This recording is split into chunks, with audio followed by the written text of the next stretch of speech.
అసలు రేవంత్ రెడ్డి ఎవరు? బీహార్లో ఆయనకు ఏం పని? ఎన్నికల సమయంలో బీహార్ ప్రజలను అవమానించేలా ఆయన మాట్లాడారు. ఇప్పుడు మళ్ళీ అదే బీహార్కు ఓట్లు అడిగేందుకు వచ్చారు. రేవంత్ రెడ్డి బీహార్లోని ఏ గ్రామానికి వెళ్ళినా ప్రజలు కర్రలతో తరిమి తరిమి కొడతారంటూ జన్ సురాజ్ పార్టీ వ్యవస్థాపకులు ప్రశాంత్ కిషోర్ తీవ్ర విమర్శలు చేస్తున్నారు. ప్రస్తుతం ఆయన మాటలను తెలంగాణలోని ప్రతిపక్ష పార్టీల సోషల్ మీడియా గ్రూపులలో వైరల్ చేస్తున్నారు.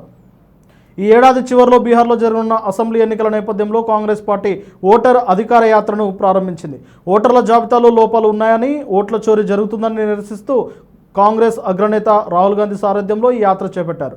ఈ కార్యక్రమంలో ప్రియాంక గాంధీతో పాటు తెలంగాణ ముఖ్యమంత్రి రేవంత్ రెడ్డి కూడా పాల్గొన్నారు. అయితే గతంలో రేవంత్ రెడ్డి బీహార్ ప్రజలపై చేసిన DNA వ్యాఖ్యలు మళ్లీ చర్చనీయాంశంగా మారుతున్నాయి.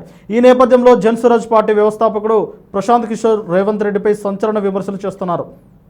2023 తెలంగాణలో కాంగ్రెస్ అధికారంలోకి వచ్చిన తర్వాత సీఎం రేవంత్ రెడ్డి చేసిన వ్యాఖ్యలు వివాదాస్పదమయ్యాయి.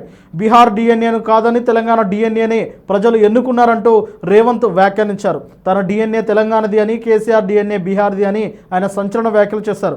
కేసీఆర్ పూర్వీకులు బీహార్ నుంచి విజయనగరం వలస వచ్చి ఆ తర్వాత తెలంగాణలో స్థిరపడ్డారని రేవంత్ రెడ్డి వివాదాస్పదంగా మాట్లాడిన సందర్భం అందరికీ తెలిసిందే. ఈ వ్యాఖ్యలు బీహార్ ప్రజలను అవమానించేలా ఉన్నాయని ఆ రాష్ట్ర నాయకులు తీవ్ర ఆగ్రహం వ్యక్తం చేశారు.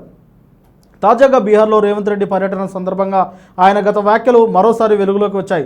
ఈ సందర్భంలో జన్ సురాజ్ పార్టీ వ్యవస్థాపకుడు ప్రశాంత్ కిషోర్ రేవంత్ రెడ్డిపై తీవ్ర విమర్శలు గుప్పించారు. రేవంత్ రెడ్డి ఎవరు? బీహార్లో ఆయనకి ఏం పని? ఆయనకు ఇక్కడ హోదా ఏంటి అని ప్రశాంత్ కిషోర్ ప్రశ్నించారు. ఓటర్ అధికార యాత్రలో రేవంత్ పాల్గొనడంపై ఆయన తీవ్రంగా స్పందించారు.